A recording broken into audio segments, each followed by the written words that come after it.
എല്ലാവർക്കും നമസ്കാരം. ഇന്ന് IFPHന്റെ ഇടതടവില്ലാതെ തുടർന്നു വരുന്ന മലയാളം വെബിനാറിന്റെ 1974 ദിവസമാണ് ഇന്ന്. ഇന്നത്തെ മലയാളം സെഷനിൽ നമുക്ക് ഡോക്ടർ ശ്രീ ഷാലു രാജനോടൊപ്പം ഉള്ള ഒരു സെഷനാണ്. ഡോക്ടർ ഷാലു രാജൻ നമുക്ക് ഏവർക്കും അറിയാവുന്ന, നമ്മളോടൊപ്പം എല്ലാ ദിവസവും പ്രവർത്തിക്കുന്ന ഹോമിയോപ്പതി സ്നേഹിയാണ്. കൂടാതെ മോട്ടിവേഷണൽ സ്പീക്കറാണ്. അതുപോലെ തന്നെ റൈറ്റർ കൂടിയാണ്, യൂട്യൂബറാണ്. ഈ നിലയിലെല്ലാം വർത്തിക്കുന്ന ആളാണ് നമ്മുടെ ഷാലു രാജൻ. ഷാലു രാജൻ നമുക്കായിട്ട് എടുക്കുന്ന ഒരു ക്ലാസിന്റെ വിഷയം ഡോക്ടേഴ്സ് അറിയേണ്ടതല്ല എന്നുള്ള വിഷയത്തിലാണ് ഡോക്ടർ ഇന്ന് ക്ലാസ് എടുക്കുന്നത്. ഇന്നത്തെ സെഷനിൽ ഡോക്ടറോടൊപ്പം ഇന്ന് സൂം സെഷനിൽ പങ്കെടുക്കുന്ന എല്ലാ ബഹുമാന്യരായ ഡോക്ടേഴ്സിനെയും ഹോമിയോപ്പതി സ്നേഹികളെയും സ്റ്റുഡൻസിനെയും വളരെ സ്നേഹപൂർവ്വം ഇന്നത്തെ സെഷനിലേക്ക് സ്വാഗതം ചെയ്യുന്നു. അതുപോലെ തന്നെ നമുക്ക് പ്രിയങ്കരനായ ശ്രീ ഷാലു രാജനെയും ക്ലാസ് എടുക്കുന്നതിന് വേണ്ടി ഇന്നത്തെ സെഷനിലേക്ക് സ്വാഗതം ചെയ്യുന്നു.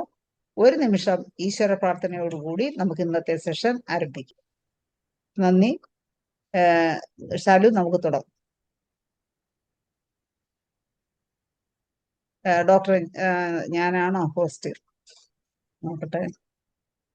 കോ-ഹോസ്റ്റ് ആണ് ധനേഷ്. ഡോക്ടറെ ഒന്ന് അൺമ്യൂട്ട് ചെയ്യാനുള്ള ഓപ്ഷൻ ഇടാം. ഡോക്ടർ ഷാലു തുടങ്ങിക്കോളും. അൺമ്യൂട്ട് ചെയ്തേ. ധനേഷ് ഡോക്ടറെ. എന്നെ കേൾക്കാമോ? കേൾക്കാം, കാണാം, ക്ലിയർ ആണ്. Good evening all. IFPHന്റെ ഡെയിലി മലയാളം സൂം വെബിനാറിന്റെ 1974 ദിവസമായ ഇന്ന് ഹോമിയോപ്പതി എന്ന ചികിത്സാ പദ്ധതിയെ കുറിച്ച് എനിക്ക് തോന്നിയിട്ടുള്ള കുറച്ച് കാര്യങ്ങൾ ഞാനിന്ന് നിങ്ങളുമായിട്ട് ഷെയർ ചെയ്യുവാൻ ആഗ്രഹിക്കുകയാണ്. കഴിഞ്ഞ 1974 ദിവസങ്ങളായിട്ട് ഞാനും IFPHന്റെ കൂടെ തന്നെ യാത്ര ചെയ്തുകൊണ്ടിരിക്കുകയാണ്. അപ്പോ ഒരു ഡോക്ടറുടെ യഥാർത്ഥ ശക്തി എന്ത് എന്നുള്ള എൻ്റെ ഈ വിഷയത്തെ ഞാൻ 6 ഭാഗങ്ങളായിട്ടാണ് തിരിച്ചിട്ടുള്ളത്. അപ്പൊ അതില് പാർട്ട് 1 എന്ന് പറയുന്നത്, ഡോക്ടർ എന്ന് പറയുന്നത് ഒരു ഉത്തരവാദിത്തമാണ്. അതായത് ഡോക്ടർ എന്ന പേര് ഒരിക്കലും ഒരു സർട്ടിഫിക്കറ്റിൽ മാത്രം ഒതുങ്ങുന്നതല്ല, അല്ലെ? അതൊരു ഐഡന്റിറ്റി കൂടിയാണ്. ഇപ്പൊ ഒരു മനുഷ്യൻ നമ്മെ ഡോക്ടർ എന്ന് വിളിക്കുമ്പോൾ അവൻ നമ്മളോട് ചോദിക്കുന്നത് മെഡിസിനെ കുറിച്ചൊന്നുമല്ല. ആ വ്യക്തി നമ്മളോട് ചോദിക്കുന്നത് എനിക്ക് പ്രതീക്ഷയുണ്ടോ എന്നുള്ളത് തന്നെയാണ്. ഒരു ഡോക്ടറോട് പേഷ്യന്റ് ചോദിക്കുന്നത് എനിക്കുള്ള മെഡിസിൻ എന്താണ് എന്നുള്ളതല്ല, എനിക്ക് പ്രതീക്ഷയുണ്ടോ ഡോക്ടറെ. അതൊരു പക്ഷേ അവൻ വാക്കുകൾ കൊണ്ട് ചോദിച്ചേക്കാം, അല്ലെങ്കിൽ അവന്റെ മനസ്സുകൊണ്ട് അവൻ ചോദിക്കുന്ന ചോദ്യം അത് തന്നെയാണ്, എനിക്ക് പ്രതീക്ഷയുണ്ടോ ഡോക്ടറെ. അപ്പോൾ ആ പ്രതീക്ഷ കാത്തു സൂക്ഷിക്കുക എന്നുള്ള വലിയൊരു ഉത്തരവാദിത്തമാണ് ഡോക്ടർ എന്ന നിലയിൽ നമുക്കുള്ളത്. പക്ഷെ ഇന്ന് മെജോറിറ്റി ഹോമിയോപ്പതി ഡോക്ടേഴ്സിനാകട്ടെ, അതുപോലെ തന്നെ ഹോമിയോപ്പതി തിരഞ്ഞെടുക്കുന്ന വിദ്യാർത്ഥികൾക്കാകട്ടെ, ഈ ഒരു പ്രൊഫഷനെ പലപ്പോഴും ഒരു സെൽഫ് ഡൗട്ടോട് കൂടി കാണാറുണ്ട്. കാരണം ഹോമിയോപ്പതി ബെറ്റർ ആണോ, അലോപ്പതി അല്ലേ ബെറ്റർ, അതുപോലെ ഇനി ഈ പ്രൊഫഷന് ഞാൻ ഇനഫായിട്ടുള്ള വ്യക്തിയാണോ, ഇനി ഇൻകം സ്റ്റേബിൾ ആണോ എന്നുള്ള ഒരുപിടി സംശയങ്ങളുമായിട്ടാണ് ഇന്ന് പലരും ഇതിനെ സമീപിച്ചുകൊണ്ടിരിക്കുന്നത്. നമ്മളൊന്ന് ആലോചിച്ച് നോക്കിക്കേ, ഒരു ഹോമിയോപ്പതി ഡോക്ടർ ഒരിക്കലും ഈ മെഡിസിൻ അധികവും പ്രിസ്ക്രൈബ് ചെയ്യാറില്ല. കാരണം അദ്ദേഹം രോഗിയുടെ ശരീരത്തോട് പറയുകയാണ്, നീ സ്വയം സുഖപ്പെടുത്തുവാൻ കഴിയുന്ന ആളാണ്. അത് തന്നെയാണ്, you don't fight the diseases, you awaken the healer inside of the patient. നിങ്ങൾ രോഗത്തോട് പൊരുതുന്നില്ല, രോഗിയിലുള്ള ഹീലറിനെയാണ്, അല്ലെങ്കിൽ ഹീലിംഗ് സിസ്റ്റത്തെയാണ് ഉണർത്തുന്നത്. ഉദാഹരണം, ഇപ്പോ ഒരേ രോഗവുമായിട്ട് വരുന്ന 2 വ്യക്തികൾ, 2 പേർക്കും തലവേദനയാണെന്ന് കൂട്ടിക്കോ. ഈ 2 പേരെയും നിങ്ങൾ ട്രീറ്റ് ചെയ്യുന്നത് ഒരുപോലെയല്ല, ഒരുപോലെയുള്ള ട്രീറ്റ്മെന്റ് അല്ല അവർക്ക് എടുക്കുന്നത്, ഒരുപോലെയുള്ള മെഡിസിൻസ് അല്ല അവർക്ക് കൊടുക്കുന്നത്. കാരണം എന്ന് വെച്ച് കഴിഞ്ഞാൽ, ഒരാളുടെ തലവേദനയ്ക്ക് കാരണം അയാളുടെ മനസ്സിന്റെ അകത്തളങ്ങളിലേക്ക് ചെന്ന്, അല്ലെങ്കിൽ അയാളുടെ പാസ്റ്റ് എക്സ്പീരിയൻസ്, അല്ലെങ്കിൽ അയാളുടെ ആ ജനറേഷൻ, ഓൾഡ് ജനറേഷൻസ്, അല്ലെങ്കിൽ അയാളുടെ വ്യക്തിപരമായിട്ടുള്ള ശീലങ്ങൾ, അതുപോലെ തന്നെ അദ്ദേഹത്തിന്റെ കുടുംബത്തിൽ ഏതെങ്കിലും രീതിയിലുള്ള പ്രശ്നങ്ങൾ ഉണ്ടെങ്കിൽ അത്, ഇതെല്ലാം ഒരു ഡോക്ടർ ആ രോഗിയുമായിട്ട് ചർച്ച ചെയ്യുന്നുണ്ട്. അപ്പോൾ രണ്ട് വ്യക്തികൾ ഒരേ രോഗവുമായിട്ട് വരുന്നു. രണ്ടുപേർക്കും നിങ്ങൾ പ്രിസ്ക്രൈബ് ചെയ്യുന്നത് അല്ലെങ്കിൽ അവർക്ക് കൊടുക്കുന്ന ട്രീറ്റ്മെന്റ് എന്ന് പറയുന്നത് വളരെ വ്യത്യസ്തമാണ്. എനിക്ക് തോന്നിയിട്ടുള്ളത് ഇത് തന്നെയാണ് ഹോമിയോപ്പതിയുടെ ഒരു മാസ്മരികത എന്ന് പറയുന്നത്. ഇന്നത്തെ ഈ ഒരു സെഷനിലൂടെ നാം ആരാണെന്നുള്ള ഒരു ബോധ്യവും അതുപോലെ തന്നെ നമ്മുടെ പെർസ്പെക്റ്റീവ് എങ്ങനെയാകണം എന്നുള്ളതും ഞാൻ നിങ്ങളോട് ഷെയർ ചെയ്യുവാൻ ആഗ്രഹിക്കുന്നു. The real journey of homoeopathic doctor, നമുക്ക് അവിടെ നിന്ന് തന്നെ തുടങ്ങാം. അതായത് ഒരു ഹോമിയോപ്പതി ഡോക്ടർ അദ്ദേഹത്തിന്റെ യാത്ര വെറും ഒരു ഫീലിങ്സിൽ നിന്ന് തുടങ്ങുന്നതല്ല. ഡിസിപ്ലിൻ, സാക്രിഫൈസ്, അവസാനമില്ലാത്തതായിട്ടുള്ള പേഷ്യൻസ് എന്ന് പറയുമ്പോൾ ക്ഷമയാണ് ഉദ്ദേശിച്ചത് കേട്ടോ, എന്നിവ ചേർന്നതാണ് ഒരു ഹോമിയോപ്പതി ഡോക്ടറുടെ യാത്ര എന്ന് പറയുന്നത്. കാരണം ഇന്നൊരു ഡോക്ടർ ഒരു പ്രൊഫഷൻ തിരഞ്ഞെടുക്കുന്നതല്ല, ആ പ്രൊഫഷൻ നമ്മളെ തേടിയെത്തുന്നതാണ്. ഒരു കാരണവശാലും നമ്മൾ ആ പ്രൊഫഷനെ തേടി നടക്കുന്നതല്ല, ആ പ്രൊഫഷൻ നമുക്ക് യോഗ്യത ഉണ്ടായതുകൊണ്ട് നമ്മളിലേക്ക് വന്നു ചേരുന്നതാണ്. എന്നാൽ ഇതിന് പിറകിൽ ആരും കാണാത്ത ഒരുപാട് സ്ട്രഗ്ലിംഗ് സിറ്റുവേഷൻസിലൂടെ ഡോക്ടേഴ്സ് കടന്നു പോകാറുണ്ട്. 5.5-6 വർഷത്തെ പഠനം, നൈറ്റ് സ്റ്റഡീസ്, അതുപോലെ തന്നെ ഇന്റേൺഷിപ്പ് പ്രഷർ, അതുപോലെ തന്നെ നിങ്ങൾ ആദ്യമായിട്ട് ഒരു ഹോമിയോപ്പതി ക്ലിനിക് തുടങ്ങുമ്പോൾ ഉണ്ടാകുന്ന ഒരു ഫിയർ, ഭയം, ഈ സ്ട്രഗ്ലിങ്സിനെ ഇവിടെ എല്ലാം കടന്നു പോയവർ തന്നെയാണ് ഇന്നത്തെ റിയൽ ഡോക്ടേഴ്സ് ആയിട്ട് മാറിയിട്ടുള്ളത്.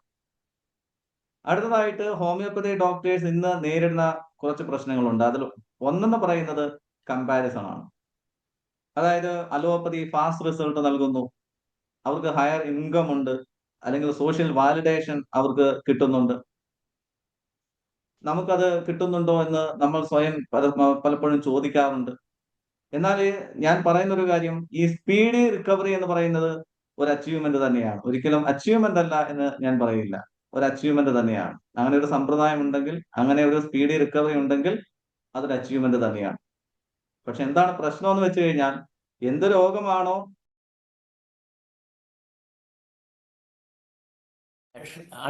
ഒന്ന് അൺമ്യൂട്ട് ചെയ്യണം ഷാലു, ഒന്ന് അൺമ്യൂട്ട് ചെയ്യണേ. മ്യൂട്ടായി പോയി. അല്ല, അത് എന്റെ കൈ തട്ടി അങ്ങനെ മ്യൂട്ടായതാ. വീണ്ടും മ്യൂട്ടായി പോയി. ഷാലു കോഹോസ്റ്റ് ആണേ, അൺമ്യൂട്ട് ചെയ്യാം.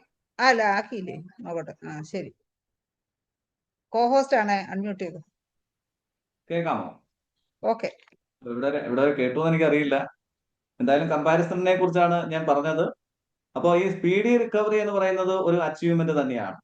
ഇപ്പൊ ഒരു രോഗം വളരെ സ്പീഡായിട്ട് റിക്കവർ ചെയ്യപ്പെടുന്നു, ഓക്കെ, നല്ല കാര്യം. പക്ഷേ ഇതിന്റെ ഒരു പ്രശ്നം എന്ന് വെച്ച് കഴിഞ്ഞാൽ, ആ രോഗം മാറി, ഇപ്പൊ തലവേദനയുമായിട്ട് വന്ന ആൾ പിന്നെ വരുന്നത് വേറെ ഏതെങ്കിലും രോഗമായിട്ടായിരിക്കും, അല്ലെങ്കിൽ നടുവേദനയായിട്ടോ കാലുവേദനയായിട്ടോ അല്ലെങ്കിൽ നെഞ്ചുവേദനയായിട്ടോ ഏതെങ്കിലും രോഗവുമായിട്ട് ആ വ്യക്തി വീണ്ടും അവിടേക്ക് വരുന്നു. അപ്പൊ തലവേദന മാറിയോ എന്ന് ചോദിച്ചു കഴിഞ്ഞാൽ തലവേദന മാറി, പക്ഷേ അടുത്തൊരു രോഗവുമായിട്ട് അദ്ദേഹം അവിടേക്ക് വീണ്ടും വരികയാണ്. ഇപ്പൊ നമ്മുടെ ഈ ഒരു ലോകത്തിന്റെ ഒരു രീതി അനുസരിച്ച് ഇപ്പോ ഒരു സിമ്പിൾ ആയിട്ട് പറയുകയാണെങ്കിൽ, ഒരു ഉദാഹരണം പറയുകയാണെങ്കിൽ, ഇപ്പൊ ഒരു കോഴി, ഇപ്പൊ നാച്ചുറൽ ആയിട്ട് പറയുകയാണെങ്കിൽ ഒരു കോഴി അതിൻ്റെതായിട്ടുള്ള ഒരു ഫുൾ വലുപ്പത്തിലേക്ക്, ആ ഒരു ഗ്രോത്തിലേക്ക് എത്തണമെങ്കിൽ എനിക്ക് തോന്നുന്നു ഏകദേശം മാസങ്ങൾ അല്ലെങ്കിൽ 1 വർഷത്തോളം എടുക്കുമെന്ന് തോന്നുന്നു, അത് മുട്ടയിടുന്ന ഒരു പ്രായമാവുന്നത് വരെ. പക്ഷെ ഇന്ന് 1 മാസം കൊണ്ട് നമുക്ക് വേണമെങ്കിൽ ഒരു കോഴിയെ ക്രിയേറ്റ് ചെയ്യുവാൻ കഴിയും, ബിൽഡപ്പ് ചെയ്യുവാൻ കഴിയും, 1000 കോഴികളെ ബിൽഡപ്പ് ചെയ്യുവാൻ കഴിയും. പക്ഷെ ഇതിന്റെ വ്യത്യാസം എന്താണ്? ഇപ്പൊ നമുക്ക് ചിക്കൻ കഴിക്കണമെന്നുള്ളത് കൊണ്ട് വളരെ സ്പീഡായിട്ട് നമ്മളിലേക്ക് അത് വന്നു ചേരുന്നു. അപ്പോൾ അത് സ്പീഡിൽ സംഭവിക്കുന്ന ഒരു കാര്യം തന്നെയാണ്. പക്ഷെ അതിന്റെ ആഫ്റ്റർ എഫക്ട്സ് എന്ന് പറയുന്നത് എന്താണ്? അത് പ്രശ്നം തന്നെയാണ്, അല്ലെ? ഇപ്പം അങ്ങനെ ആ ചിക്കൻ ധാരാളമായിട്ട് കഴിക്കുമ്പോൾ ഉണ്ടാകുന്ന പ്രശ്നങ്ങളെ കുറിച്ച്, ആരോഗ്യ പ്രശ്നങ്ങളെ കുറിച്ചൊക്കെ നമ്മൾ ചർച്ച ചെയ്തിട്ടുള്ള ഒരു കാര്യം തന്നെയാണ്. ഇതുപോലെ തന്നെയാണ് ഹോമിയോപ്പതിയുടെ ഒരു ശാസ്ത്രം എന്ന് പറയുന്നത്. ഒരു മനുഷ്യന്റെ യഥാർത്ഥ പ്രശ്നം എന്താണെന്ന് മനസ്സിലാക്കാൻ അവന്റെ മനസ്സിന്റെ ഉള്ളിലെ ആഴങ്ങളിലേക്ക്, ഡെപ്തിലേക്ക് പോയി ആ യഥാർത്ഥ പ്രശ്നത്തെ കണ്ടുപിടിച്ച് വളരെ സ്ലോ ആയിട്ട് തന്നെയാണ് അതിനെ ക്യൂർ ചെയ്യുവാൻ ഹോമിയോപ്പതി സിസ്റ്റത്തിന് കഴിയുന്നു എന്നുള്ളതാണ്. അപ്പൊ നാം നേരിടുന്ന ഒരു പ്രശ്നം ഈ കമ്പാരിസൺ ആണ്. ആ കമ്പാരിസൺ എന്ന് പറയുന്നത് നമ്മുടെ ശാസ്ത്രത്തെ നമുക്ക് വിശ്വസിക്കുവാൻ കഴിയണം, അല്ലെങ്കിൽ ആ സമ്പ്രദായത്തിന്റെ സത്യത്തെ മനസ്സിലാക്കി അതിന്റെ അന്തസ്സത്തെ ഉൾക്കൊണ്ടുകൊണ്ട് നമുക്ക് സമൂഹത്തെ ബോധവൽക്കരിക്കാൻ കഴിയണം എന്നുള്ളതാണ് ഇവിടെ നമുക്ക് ചെയ്യുവാനുള്ളത്. അതുപോലെ തന്നെ നാം നേരിടുന്ന ഏറ്റവും വലിയൊരു പ്രശ്നമാണ് ഈ സെൽഫ് ഡൗട്ട് എന്ന് പറയുന്നത്. പലരും ചോദിക്കുന്ന ഒരു ചോദ്യമാണ്. ഞാൻ ഇതിന് കുട്ടികളുമായിട്ട് ഞാൻ ഇന്ററാക്ട് ചെയ്യുന്ന സമയത്തൊക്കെ അവർ തന്നെ പറയുന്ന ഒരു കാര്യമാണ്, ഞാൻ ഇതിന് ഇനഫായിട്ടുള്ള വ്യക്തിയാണോ, അതുപോലെ തന്നെ എന്താ പറയുക, ഈ പ്രൊഫഷണൽ ഇതിലേക്ക് വന്നു കഴിഞ്ഞാൽ എന്തെങ്കിലും സ്കോപ്പ് ഉണ്ടോ, എന്തെങ്കിലും സാധ്യതയുണ്ടോ? ഇന്ന് അലോപ്പതി എല്ലായിടത്തും പിടിമുറുക്കിക്കൊണ്ടിരിക്കുകയാണ്. ഇതിലൂടെ ഞാൻ മുമ്പോട്ട് പോയി കഴിഞ്ഞാൽ എനിക്ക് എന്തെങ്കിലും സ്കോപ്പ് ഉണ്ടോ? സത്യത്തിൽ ഇങ്ങനെ ഒരു സംശയം വരുന്നതിന് തെറ്റൊന്നുമില്ല. കാരണം എന്ത് കാര്യത്തിലേക്ക് നമ്മൾ ഇറങ്ങുമ്പോഴും ഒരു രണ്ടാമതൊന്ന് ആലോചിക്കുക എന്നുള്ളൊരു കാര്യമുണ്ട്. ഒരു റിസ്ക് എടുക്കുക എന്ന് പറഞ്ഞു കഴിഞ്ഞാൽ, ഇപ്പൊ ഒരു ബിസിനസ് സ്റ്റാർട്ട് ചെയ്യുന്ന വ്യക്തിയെ സംബന്ധിച്ച് ആ റിസ്ക് എടുക്കാൻ പോകുന്നു എന്ന് പറഞ്ഞുകൊണ്ട് ഒരു ഹോട്ടൽ ഇടുകയോ അല്ലെങ്കിൽ ഒരു സലൂൺ ഇടുകയോ അല്ലെങ്കിൽ ഒരു മാർക്കറ്റിൽ ഏതെങ്കിലും ഒരു ഷോപ്പ് ഇടുകയോ ചെയ്യുന്നതിൽ യുക്തിയില്ല.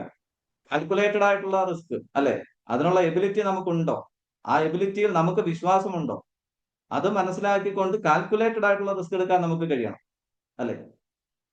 അപ്പൊ അങ്ങനെ ഒരു ചോദ്യം നമ്മളോട് ചോദിക്കുന്നുണ്ടെങ്കിൽ, ഇപ്പൊ വിദ്യാർത്ഥികളോടാണ് ഞാൻ എസ്പെഷ്യലി പറയുന്നത്, അങ്ങനെ ഒരു ചോദ്യം നമ്മളോട് ചോദിക്കുന്നുണ്ടെങ്കിൽ അതൊരു വീക്കായിട്ടുള്ള ചോദ്യമൊന്നുമല്ല. അത് വളരെ സ്ട്രോങ് ആയിട്ടുള്ള ഒരു എന്താണ്, നമ്മുടെ ആന്തരിക തലത്തിൽ നമ്മൾ ചർച്ച ചെയ്യുന്ന, അല്ലെങ്കിൽ ഇതിൽ നിന്നിട്ട് കാര്യമുണ്ടോ എന്ന് നമ്മൾ ചിന്തിക്കുന്നത് ഒരു തെറ്റുമില്ല. പക്ഷേ ഈ സെൽഫ് ഡൗട്ട് എന്ന് പറയുന്നത് നമ്മൾ കാലങ്ങൾ നീങ്ങും തോറും 40 വയസ്സാകുമ്പോഴും 50 വയസ്സാകുമ്പോഴും 60 വയസ്സാകുമ്പോഴും എപ്പോഴും ആ ഒരു കൺഫ്യൂഷൻ നിന്ന് കഴിഞ്ഞാൽ അത് പ്രശ്നമായിരിക്കും. അപ്പോ നമ്മൾ ആലോചിച്ച് തീരുമാനിച്ചുകൊണ്ട് തന്നെ ആ സിസ്റ്റത്തിലേക്ക് ഇറങ്ങി, അല്ലെങ്കിൽ ആ പ്രൊഫഷൻ നമ്മളെ അതിലേക്ക് കൊണ്ടുവന്നിട്ടുണ്ടെങ്കിൽ അതിൽ അടിയുറച്ച് നിൽക്കുവാൻ, അതിൽ അടിയുറച്ച് വിശ്വസിക്കുവാൻ നമുക്ക് കഴിയണം. മറ്റുള്ളവരുടെ ബിലീവ്സോ അല്ലെങ്കിൽ മറ്റുള്ളവരുടെ തോട്ട്സോ ഒന്നും നമ്മുടെ മനസ്സിലേക്ക് അല്ലെങ്കിൽ നമ്മുടെ തലയിൽ ചുമന്ന് നടക്കേണ്ട ആവശ്യം നമുക്കില്ല. അപ്പോ അതുകൊണ്ടാണ് പറയുന്നത്, weak doctors don't doubt themselves, responsible doctors do. അതെ, ഉത്തരവാദിത്വമുള്ള ഡോക്ടേഴ്സിനാണ് സ്വയം സംശയം ഉണ്ടാകുന്നത്. ഇന്നു മുതൽ നാം നമ്മുടെ പ്രൊഫഷനെ ഡൗട്ട് ചെയ്യേണ്ട ആവശ്യമില്ല. നമ്മുടെ പെർസെപ്ഷൻ മാറ്റുക എന്നുള്ളതാണ് ഇവിടെ നമുക്ക് ചെയ്യുവാനുള്ളത്. അടുത്തതായിട്ട് ഹോമിയോപ്പതിയുടെ ആത്മാവ്. ഹോമിയോപ്പതി ഡോക്ടേഴ്സ് ചെയ്യുന്നത് ഒരു ജോലിയല്ല, പകരം അവർ ഏറ്റെടുക്കുന്നത് വലിയൊരു ദൗത്യമാണ്. ഇപ്പോ സാമുവൽ ഹാനിമാൻ, അദ്ദേഹം ഒരു ചികിത്സാ രീതി ഈ ലോകത്തിന് സമർപ്പിച്ചു എന്നുള്ളതിനേക്കാൾ ഉപരി ഞാൻ പറയുവാൻ ആഗ്രഹിക്കുന്ന, അദ്ദേഹം ഒരു ചിന്താ രീതിയെ ലോകത്തിന് സമർപ്പിച്ചു എന്നുള്ളതാണ്. കുറച്ച് ഫിലോസഫിക്കലായിട്ട് പറയുകയാണെങ്കിൽ, മനസ്സിന്റെ ഒരു ശാസ്ത്രം, അല്ലെ?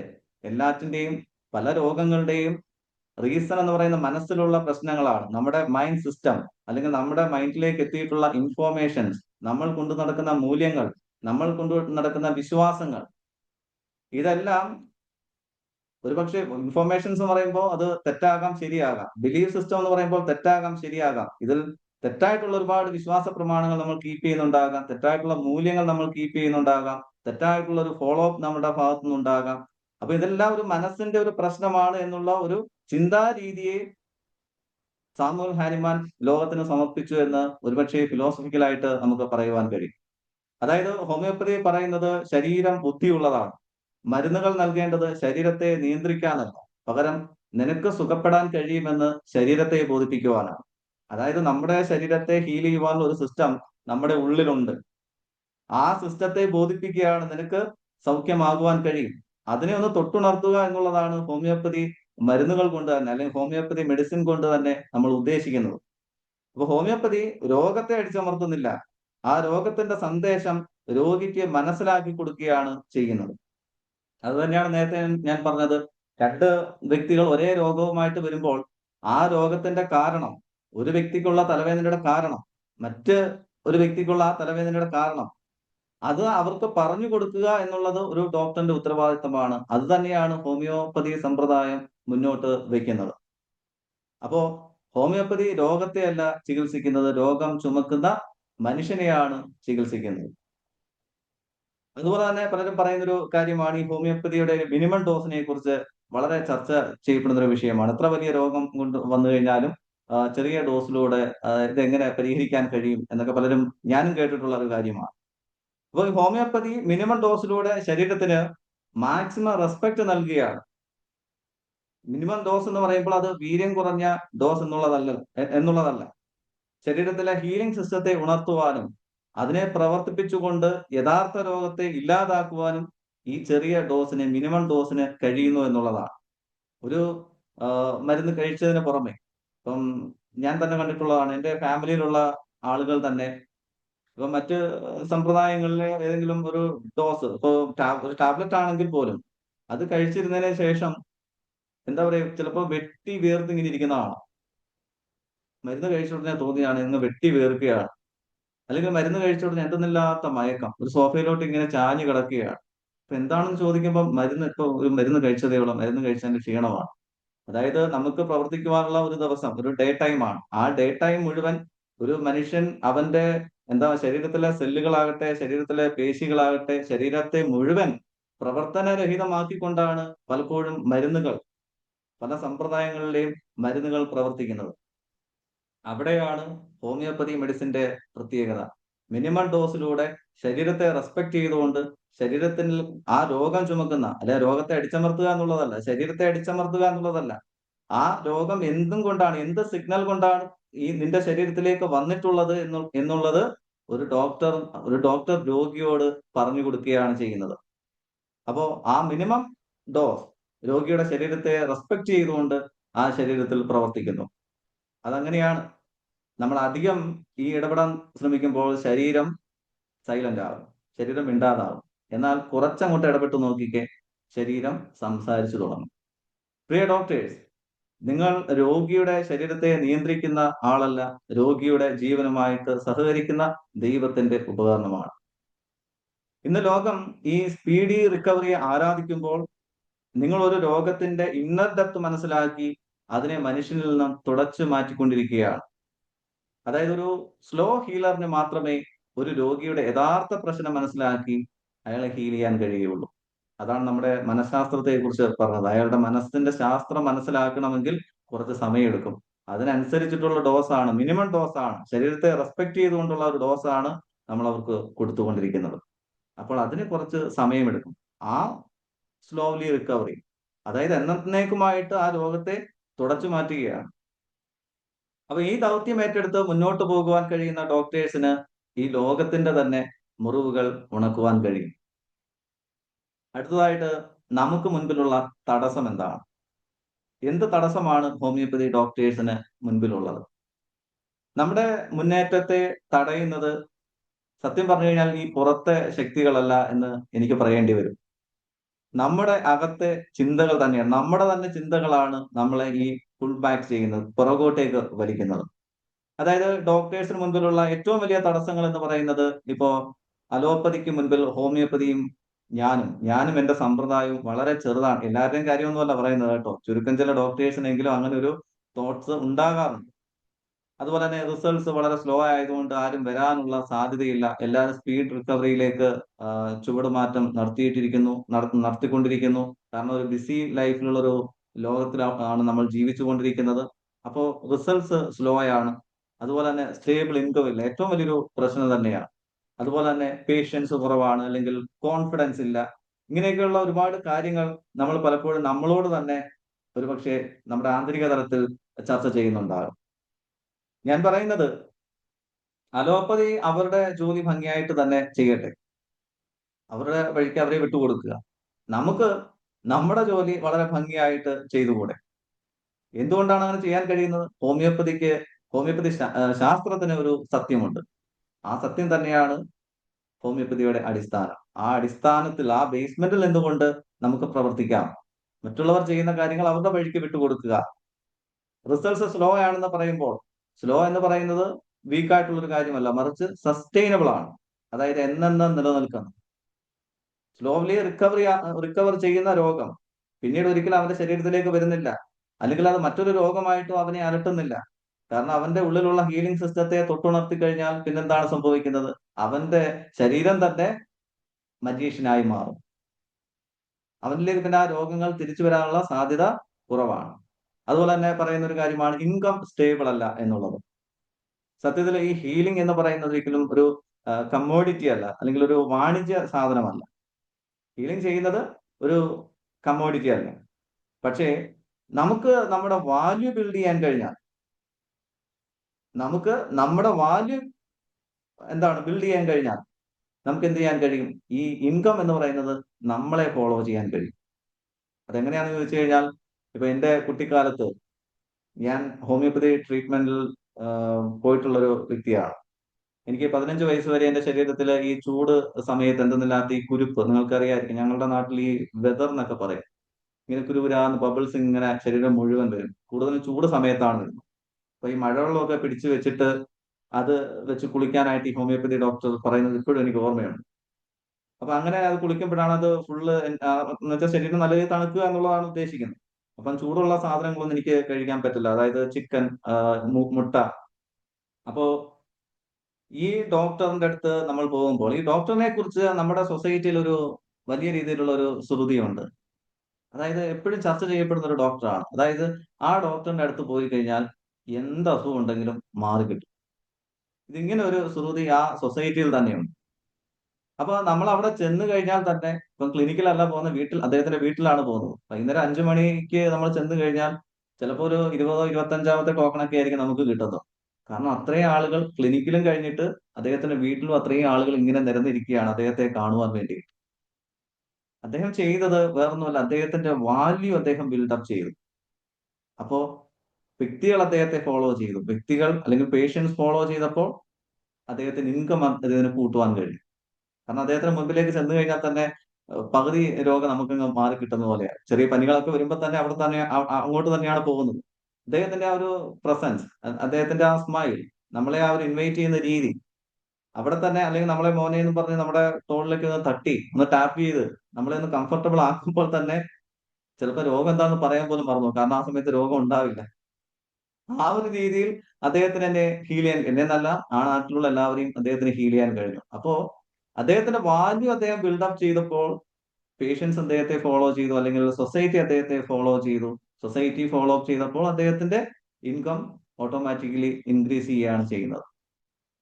അടുത്തതായിട്ട് നമ്മൾ പറയുന്ന ഒരു കാര്യമാണ് പേഷ്യൻസ് കുറവാണ്, അല്ലെങ്കിൽ പേഷ്യൻസ് ട്രസ്റ്റ് ചെയ്യുന്നില്ല എന്നുള്ളത്. പ്രിയ ഡോക്ടേഴ്സ്, കുറേയേറെ ഈ അഡ്വർടൈസ്മെന്റ്സ് കൊണ്ട് കോടികൾ മുടക്കുന്നതിലൂടെ ചിലപ്പോൾ പേഷ്യൻസ് ഒക്കെ വന്നേക്കാം. അങ്ങനെയൊക്കെ ഒരുപാട് പേര് ചെയ്യാറുണ്ട്. കോടികളൊക്കെ മുടക്കി ചാനലുകളിലൊക്കെ പരസ്യങ്ങളൊക്കെ കൊടുത്ത് അവര് പേഷ്യൻസിനെ കൂട്ടാൻ ശ്രമിക്കുന്നുണ്ട്. പക്ഷെ അതിലുപരി റിയൽ പ്രസൻസ് ആണ് ഈ പേഷ്യൻസിന്റെ ട്രസ്റ്റ് എന്ന് പറയുന്നത്. അതായത് ഞാൻ പറയുന്നത് ഇന്ന് നമ്മുടെ ചുറ്റുമുള്ള സാധ്യതകളാണ് സോഷ്യൽ മീഡിയ എന്ന് പറയുന്നത്. ഒരു രൂപ പോലും, അല്ലെ, കോടികളും വേണ്ട ലക്ഷങ്ങളും വേണ്ട, ഒരു രൂപ പോലും ഇൻവെസ്റ്റ് ചെയ്യാതെ നമുക്ക് പറയുവാനുള്ള കാര്യങ്ങൾ, നമ്മുടെ ആശയങ്ങൾ നമുക്ക് വശമുള്ള ഭാഷയിൽ ലോകത്തോട് വിളിച്ചു പറയുവാനുള്ള സാധ്യതകൾ നമുക്ക് ചുറ്റുമുണ്ട്. അത് സോഷ്യൽ മീഡിയ പേജുകൾ, ഇൻസ്റ്റ ആകാം, ഫേസ്ബുക്ക് ആകാം, യൂട്യൂബ് ആകാം, ലിങ്ക്ഡിൻ ആകാം, എന്തുമാകാം, അല്ലെങ്കിൽ ട്വിറ്റർ ആകാം. നമുക്ക് വശമുള്ള ഭാഷയിൽ നമുക്ക് പറയുവാനുള്ള കാര്യങ്ങൾ, നമ്മുടെ ആശയങ്ങൾ ലോകത്തിന് മുൻപിൽ നമുക്ക് വിളിച്ചു പറയുവാൻ ഇന്ന് കഴിയാനുള്ള സാധ്യതകൾ ഇന്ന് നമുക്ക് ചുറ്റുമുണ്ട്. നമ്മുടെ കൈകൾ കൊണ്ട് ശുശ്രൂഷിച്ച രോഗികളുടെ റിയൽ ടെസ്റ്റിമോണിയൽസ് നമുക്ക് അവിടെ ഷെയർ ചെയ്യുവാൻ കഴിയും. നമ്മെ കേൾക്കാൻ ലോകം തയ്യാറാകും. എനിക്ക് ഡോക്ടേഴ്സുമായിട്ടൊക്കെ ഒരുപാട് നല്ല ബന്ധമുള്ള കൂട്ടത്തിലാണ്. നിങ്ങളുമായിട്ടൊക്കെ എപ്പോഴും ഞാൻ ബന്ധപ്പെടുന്ന, വളരെ ആരോഗ്യപരമായിട്ട് ബന്ധപ്പെടുന്ന ഒരു വ്യക്തി തന്നെയാണ്. പക്ഷെ ആസ് എ ഹോമിയോപ്പതിക് ലവർ ഞാൻ പലപ്പോഴും കൊമേഴ്ഷ്യലി പറയുകയാണെങ്കിൽ ഞാൻ എപ്പോഴും കാണുന്ന കുറച്ച് വ്യക്തിത്വങ്ങളുണ്ട്. അതായത് ഇപ്പം ഞാൻ ഫേസ്ബുക്ക് ഓപ്പൺ ആയി കഴിഞ്ഞാലോ, അല്ലെങ്കിൽ ഇൻസ്റ്റ ഓപ്പൺ ആയി കഴിഞ്ഞാലോ, ചിലപ്പോൾ യൂട്യൂബ് ഓപ്പൺ ആയി കഴിഞ്ഞാലോ, ഇപ്പൊ എന്റെ വാട്സപ്പ് സ്റ്റാറ്റസിലാണെങ്കിലോ സ്ഥിരമായിട്ട് കാണുന്ന മുഖങ്ങളാണ് ഡോക്ടർ ഷാജി കൂടിയാട്ട്, അതുപോലെ തന്നെ നമ്മുടെ എഹിയ ഡോക്ടർ, അതുപോലെ തന്നെ നമ്മുടെ വർഗീസ് ഡോക്ടർ, അദ്ദേഹത്തിന്റെ വർഗീസ് എന്നാണ് അദ്ദേഹത്തിന്റെ പേര്, അത് തന്നെയാണ്. അവർക്ക് പറയുവാനുള്ള ആശയങ്ങൾ, അവരുടെ പേഷ്യൻസിന്റെ റിയൽ ടെസ്റ്റിമോണിയൽസ്, ഹോമിയോപ്പതിയുടെ നിലനിൽപ്പിന് വേണ്ടിയിട്ട് അവർ നടത്തുന്ന ചർച്ചകൾ, പല മാധ്യമങ്ങളിൽ ഇരുന്ന് നടത്തുന്ന ചർച്ചകൾ, ഇതെല്ലാം ആസ് എ ഹോമിയോപ്പതിക് ലവർ, അതായത് ഹോമിയോപ്പതിക് ഡോക്ടറിന്റെ പേര് പറയാൻ പെട്ടെന്ന് മനസ്സിലേക്ക് വരുമ്പോൾ ഇന്ന ആളെ സജസ്റ്റ് ചെയ്യുക എന്നുള്ള ഒരു ഇത് വരുമല്ലോ, ഒരു പേഷ്യന്റിനെ സംബന്ധിച്ച്, അല്ലെങ്കിൽ ഒരു ഹോമിയോപ്പതിക് ലവറിനെ സംബന്ധിച്ച്. എല്ലാവരുമായിട്ടും എനിക്ക് ബന്ധമുണ്ട്. പക്ഷെ ആ കൊമേഴ്ഷ്യലായിട്ട് ഒരു ഹോമിയോപ്പതിക് ലവർ എന്നുള്ള രീതിയിൽ, അല്ലെങ്കിൽ ഒരു പേഷ്യന്റ് എന്നുള്ള രീതിയിൽ എനിക്കോ, അല്ലെങ്കിൽ എനിക്ക് മറ്റുള്ള ഒരു സുഹൃത്തിനെ സജസ്റ്റ് ചെയ്യാനാണെങ്കിൽ പെട്ടെന്ന് എന്റെ മനസ്സിലോട്ട് ഈ പേരുകൾ ഓടി വരാറുണ്ട്. എന്തുകൊണ്ടാണ്? അവരുടെ മുഖം എപ്പോഴും നമ്മുടെ മുൻപിൽ ഇങ്ങനെ വിസിബിൾ ആണ്. അവരെ എപ്പോഴും ഒരു ദിവസത്തിൽ ഒരു പ്രാവശ്യമെങ്കിലും നമ്മൾ അവരെ കണ്ടുകൊണ്ടിരിക്കുകയാണ്. ഹോമിയോപ്പതിയെ കുറിച്ച് അവർ ചർച്ച ചെയ്തുകൊണ്ടിരിക്കുകയാണ്. ഇല്ലെങ്കിൽ ആ റിയൽ ടെസ്റ്റിമോണിയൽസ് അവർ എന്താ പറയുക, ഇതിൽ കൂടിയെല്ലാം ഷെയർ ചെയ്തുകൊണ്ടിരിക്കുകയാണ്. അപ്പൊ തീർച്ചയായിട്ടും നമുക്ക് മുൻപിലുള്ള സാധ്യതകളെ നമുക്കൊന്ന് ഉപയോഗിക്കുവാൻ കഴിഞ്ഞാൽ, ദ റിയൽ പ്രസൻസിലൂടെ നമുക്ക് പേഷ്യൻസിന്റെ ട്രസ്റ്റ് ആണ് ഏറ്റവും ഇമ്പോർട്ടന്റ്. പേഷ്യൻസിന് അവിടെ ആ ഫീഡ്ബാക്കിലൂടെ നമ്മളെ ട്രസ്റ്റ് ചെയ്യുവാനുള്ള സാധ്യത കൂടുതലാണ്. അടുത്തതായിട്ട് വരുന്നത് കോൺഫിഡൻസ് ആണ്. കോൺഫിഡൻസ് ഇല്ല എന്ന് ആരെങ്കിലും ചിന്തിക്കുന്നുണ്ടെങ്കിൽ, ഈ കോൺഫിഡൻസ് ഉണ്ടാക്കുന്നത് പലരും ഈ വളരെ ഒച്ചയോടെ ശബ്ദത്തോടെയൊക്കെ നമുക്ക് ചുറ്റും നിന്ന് അലറുന്നത് കാണാം അല്ലെ? അതാണ് നല്ലത്, അതാണ് നല്ലത്, അതാണ് നല്ലത് അല്ലെ? എന്ത് നല്ലതാണെങ്കിലും ഒരു കുഴപ്പമില്ല, ശബ്ദം ഉണ്ടാക്കുന്നതൊക്കെ നല്ലത് തന്നെയാണ്. പക്ഷേ ശബ്ദം ഉണ്ടാക്കി കഴിഞ്ഞാലും സൈലന്റ് ആയി നിന്ന് കഴിഞ്ഞാലും ക്ലാരിറ്റി കൊടുക്കുവാൻ കഴിയുക എന്നുള്ളതാണ് ഏറ്റവും ഇമ്പോർട്ടന്റ് ആയിട്ടുള്ള കാര്യം. സമൂഹത്തിന്, അതുപോലെ തന്നെ പേഷ്യന്റിന് കൃത്യമായിട്ടുള്ള ഒരു ക്ലാരിറ്റി, അത് ശബ്ദം ഉണ്ടാക്കിയിട്ടാണെങ്കിലും നിശബ്ദനായിട്ട് നിന്നിട്ടാണെങ്കിലും. ഹോമിയോപ്പതി എന്ന് പറയുന്നത് നിശബ്ദതയാണ് അല്ലെ? ആ നിശബ്ദതയിൽ നിന്നുകൊണ്ട് നമുക്ക് നമ്മുടെ മുൻപിൽ വരുന്ന പേഷ്യൻസിന് ക്ലാരിറ്റി കൊടുക്കുവാൻ കഴിയണം. ചിലർ എന്നെ തന്നെ ഉപദേശിക്കാറുണ്ട്. ഇപ്പൊ മോട്ടിവേഷൻ സ്പീക്കർ ഒക്കെ ആകുമ്പോൾ, ഇപ്പൊ ഞാൻ ക്യാമറയുടെ മുമ്പിലൊക്കെ എല്ലാ ദിവസവും ഈ വീഡിയോ ഒക്കെ സോഷ്യൽ മീഡിയയിലോട്ട് ഷെയർ ചെയ്യാറുണ്ട്. അപ്പൊ എന്നോട് പറയും, ഇച്ചിരി ഉച്ചത്തിലൊക്കെ സംസാരിക്കണം, കൈകളൊക്കെ എടുത്ത് വീശി വളരെ ഘോരമായിട്ട് സംസാരിക്കണം, അതാണ് ഒരു എനർജിയൊക്കെ ഞങ്ങൾക്ക് കിട്ടണം എന്ന് പറയുമ്പോൾ അതിൽ കാര്യമുണ്ട്. വലിയ ഒരു സൗണ്ട് സിസ്റ്റത്തിലൊക്കെ നിന്നുകൊണ്ട് നമ്മളെ സംസാരിക്കുമ്പോൾ കുറച്ചുകൂടി ഒരു ഫീൽ കിട്ടുന്നത് നല്ലത് തന്നെയാണ്. പക്ഷെ ഇപ്പൊ ഓൺലൈൻ മീറ്റിങ്ങിലൊക്കെ വരുമ്പോൾ ഞാൻ ഇത് കാണിക്കുന്നതിന് ഒരു പരിധിയൊക്കെ ഉണ്ടല്ലോ. പക്ഷെ ഓഫ്ലൈൻ മീറ്റിങ്ങിലൊക്കെ ചെല്ലുമ്പോൾ നമുക്ക് ഡൗൺ ലിഫ്റ്റ് ചെയ്യേണ്ടത് ഡൗൺ ലിഫ്റ്റ് ചെയ്യാം, അപ്ലിഫ്റ്റ് ചെയ്യേണ്ടത് അപ്ലിഫ്റ്റ് ചെയ്യാം, ഇനി പോസ് ചെയ്യേണ്ടത് പോസ് ചെയ്യാം, അങ്ങനെയൊക്കെയുള്ള സാധ്യതകളുണ്ട്. പക്ഷെ എന്നിരുന്നാൽ പോലും വളരെ ശബ്ദത്തോടെ പറയുന്ന ഒരു കാര്യം അന്നത്തെ ആ ഒരു സമയത്ത് നമുക്ക് എനർജി ഉണ്ടാക്കുമെങ്കിലും ഒരുപക്ഷെ ആ ഹാൾ വിട്ട് ഇറങ്ങുന്ന സമയത്ത് ആ എനർജി നിലനിൽക്കണമെന്നില്ല. പക്ഷെ ഒരു മനുഷ്യന്റെ മനസ്സിലേക്ക് ആഴ്ന്നിറങ്ങിച്ചെന്ന് അവന്റെ ഹൃദയത്തോട് ചേർത്ത് വെച്ച് മന്ത്രിക്കാൻ ശ്രമിച്ചു കഴിഞ്ഞാൽ അവൻ എന്നെന്നും അത് ഓർക്കും. നമ്മൾ പറഞ്ഞു കൊടുത്ത ആ വാചകം അവൻ എന്നെന്നും ഓർക്കും. ഞാൻ പറഞ്ഞു വന്നത് ഹോമിയോപ്പതിയുടെ ഒരു രീതിയും അങ്ങനെ തന്നെയാണ്. അതായത് സ്ലോലി റിക്കവറി എന്ന് പറയുന്നത്. ഇപ്പോ ഈ അടുത്ത സമയത്ത് ഒരു 2 വർഷം മുൻപ് ഒരു ലേഡി എന്നെ വിളിച്ചിട്ടുണ്ടായിരുന്നു. രാത്രിയിൽ എന്തോ ഒരു പേഴ്സൺ അഡിക്ഷൻ ഉണ്ടായതിന്റെ ഭാഗമായിട്ട് അവര് ആകെ എന്താ പറയുക, ഊണില്ല, ഉറക്കവുമില്ല, ആകെ പെട്ടുപോകുന്ന ഒരവസ്ഥ. അങ്ങനെ എന്തോ ഉറക്ക ഗുളികയൊക്കെ എടുത്ത് കഴിക്കണമെന്നൊക്കെ ആലോചിച്ച സമയത്താണ് എന്റെ ഒരു വീഡിയോ എവിടെയോ കണ്ടിട്ട് അത് തപ്പിപ്പിടിച്ച് നമ്പറൊക്കെ എടുത്ത് എനിക്ക് മെസ്സേജ് അയച്ചു. അപ്പൊ ആ രാത്രിയില് ഏതാണ്ട് ഒരു 11:30 മണിയോളം ആയിട്ടുണ്ട്. അപ്പൊ ഞാൻ മെസ്സേജ് നോക്കി. ആ സമയത്ത് ഞാൻ ഉറങ്ങിയിട്ടില്ല. അപ്പൊ മെസ്സേജ് നോക്കിയപ്പോ ഇന്ന ഒരു കാര്യം പറയാണ്, എനിക്ക് ഇങ്ങനെ ഒരു പ്രശ്നമുണ്ട്, വ്യക്തിയിൽ അഡിക്റ്റഡ് ആണ്, എനിക്ക് ഊണില്ല, ഉറക്കമില്ല, ഒന്നുമില്ല. അപ്പൊ ഞാൻ പറഞ്ഞു, എന്തായാലും മരിക്കുന്നത് ഒന്ന് വെയിറ്റ് ചെയ്യും, രാവിലെ 8 മണി വരെ ഒന്ന് ക്ഷമിക്കാമോ എന്ന് ചോദിച്ചു. അത് കഴിഞ്ഞിട്ട് നമുക്ക് ആലോചിക്കാമെന്ന് പറഞ്ഞു. എന്തായാലും രാത്രി അവര് കാത്തിരുന്നു. പിറ്റേന്ന് രാവിലെ ഒരു 8 മണിയായപ്പോ ഞാൻ ആദ്യം കോൾ ചെയ്യുന്നത് അവർക്കാണ്.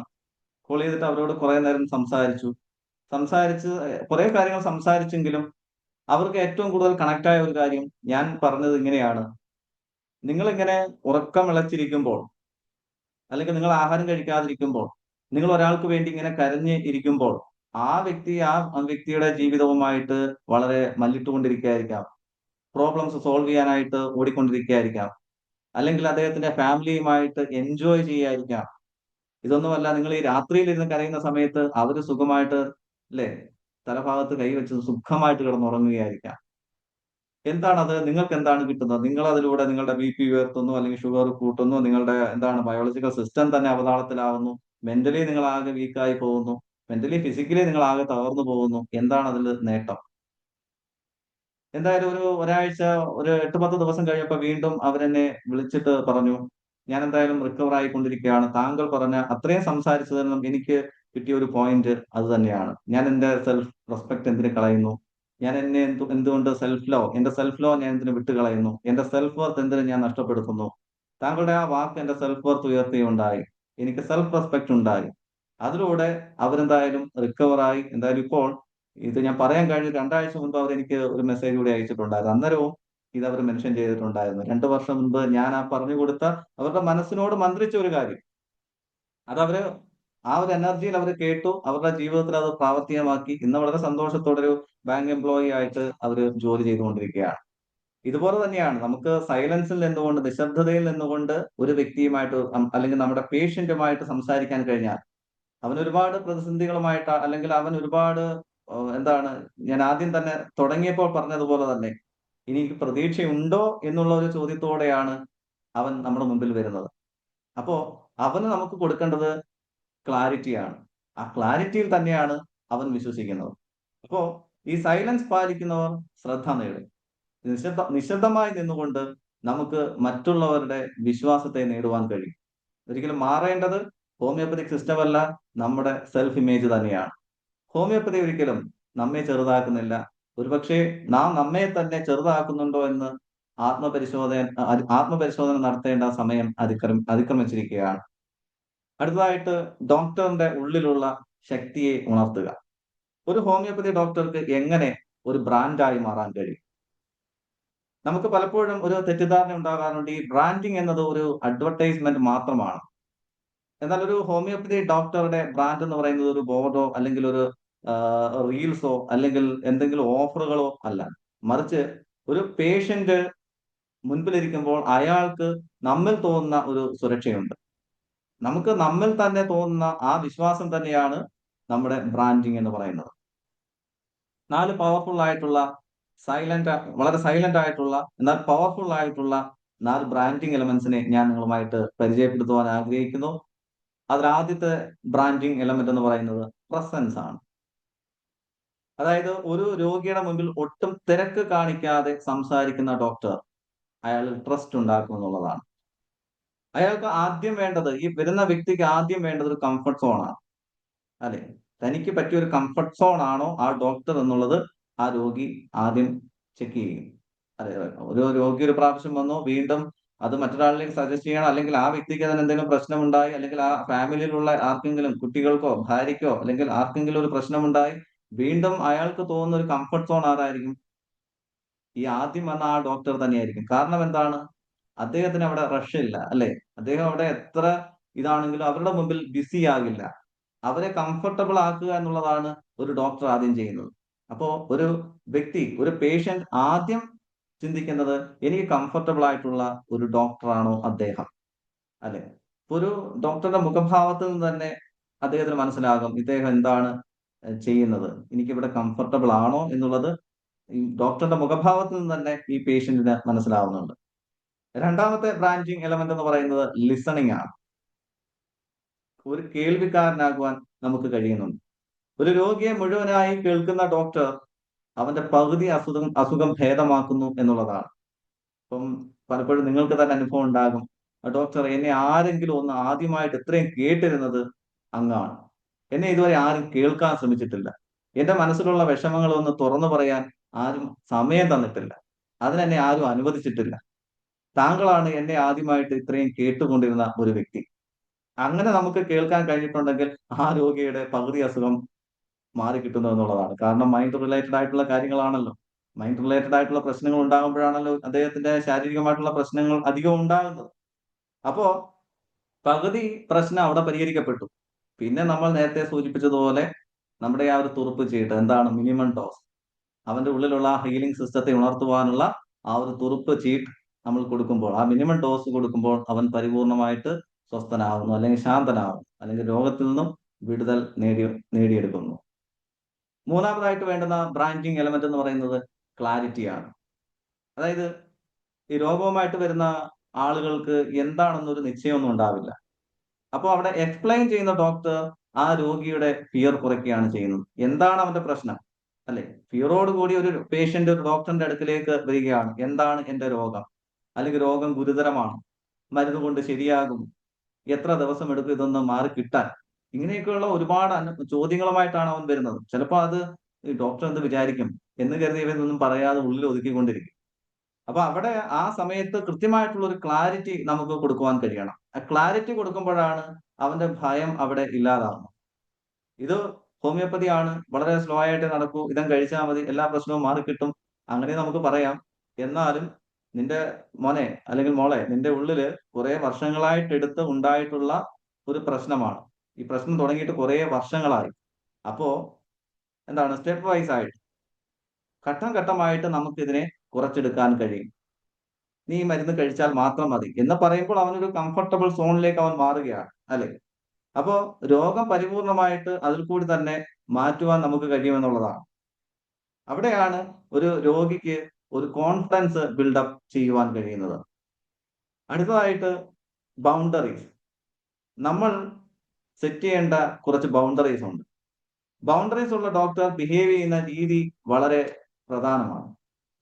അവർക്ക് എപ്പോഴും അവരുടെ കൺസൾട്ടേഷൻ ടൈം എപ്പോഴും ക്ലിയർ ആയിരിക്കും. അതുപോലെ തന്നെ അവരുടെ ഫോളോ അപ്പ് റൂൾസ് ക്ലിയർ ആയിരിക്കും. അതുപോലെ അവരുടെ ഫീ സ്ട്രക്ചർ അല്ല, ഫീ സ്ട്രക്ചർ ക്ലിയർ ആയിരിക്കും. ഇതിലൂടെ ഇങ്ങനെ ഒരു സ്ട്രക്ചർ കൊണ്ടുവരുമ്പോൾ, ഇങ്ങനെ ഒരു ബൗണ്ടറി കൊണ്ടുവരുന്ന ഡോക്ടറെ സംബന്ധിച്ച് അദ്ദേഹം നേടുന്നത് സമൂഹത്തിന്റെ ആദരവും സ്നേഹവും വിശ്വാസവുമായിരിക്കും. എല്ലാ കാര്യത്തിലും ഈ ബൗണ്ടറീസ് വെക്കുന്ന ഒരു ഡോക്ടറെ സംബന്ധിച്ച് അദ്ദേഹം ആദരണീയനായിട്ട് മാറുന്നു എന്നുള്ളതാണ്. അതുപോലെ തന്നെ മണി ആൻഡ് എത്തിക്സ് ഇന്ന് വളരെ പ്രധാനപ്പെട്ട ഒരു കാര്യമാണ്, നമ്മൾ ശ്രദ്ധിക്കേണ്ട ഒരു കാര്യം തന്നെയാണ്. കാരണം നമ്മൾ ചെയ്യുന്ന സേവനത്തിന് പണം ചോദിക്കുന്നത് ഒരു തെറ്റേ അല്ല. നമ്മൾ അർഹിക്കുന്ന വാല്യൂ നമുക്ക് ആ പേഷ്യന്റിൽ നിന്നും നമുക്ക് മേടിച്ചെടുക്കാം. കാരണം 5-6 വർഷം എടുത്തിട്ടാണ് ഒരു ഡോക്ടർ മോൾഡ് ചെയ്യപ്പെടുന്നത്, അല്ലെ? ഈ 5-6 വർഷം കൊണ്ട് നമ്മൾ നേടിയെടുത്തിട്ടുള്ള അറിവ്, ഡോക്ടേഴ്സ് നേടിയെടുത്തിട്ടുള്ള അറിവ് എന്ന് പറയുന്നത് വെറും ഹോബി ആയിട്ട് നേടിയെടുത്തിട്ടുള്ള കാര്യമല്ല. കുറെ പുസ്തകങ്ങൾ വായിച്ചിട്ട് അതിൽ നിന്ന് കിട്ടിയ അറിവുകൾ മാത്രമല്ല. അങ്ങനൊരു ഹോബി ആയിട്ട് അവർ എടുത്തിട്ടുള്ള കാര്യമല്ല ഈ 5-6 വർഷം കൊണ്ട് പഠിച്ചെടുത്തിട്ടുള്ള കാര്യങ്ങൾ. ഇതൊരു പ്രൊഫഷനാണ്. പ്രൊഫഷന് ഒരു വാല്യൂ ഉണ്ടാകണം, വാല്യൂവിന് പ്രൈസ് ഉണ്ടാകണം. എന്താണ്? പ്രൊഫഷന് ഒരു വാല്യൂ ഉണ്ടാകണം, ആ വാല്യൂവിന് പ്രൈസ് ഉണ്ടാകണം. വാല്യൂ ഇല്ലാതെ സർവീസ് കൊടുക്കുന്നതാണ് തെറ്റെന്ന് പറയുന്നത്. നാം തന്നെയാണ് നമ്മുടെ സർവീസിന് വാല്യൂ കുറയ്ക്കുന്നത്. അപ്പോ ഈ വാല്യൂ കുറയ്ക്കുന്ന ഒരു കാര്യത്തെ സമൂഹം എങ്ങനെയാണ് കാണുന്നത്?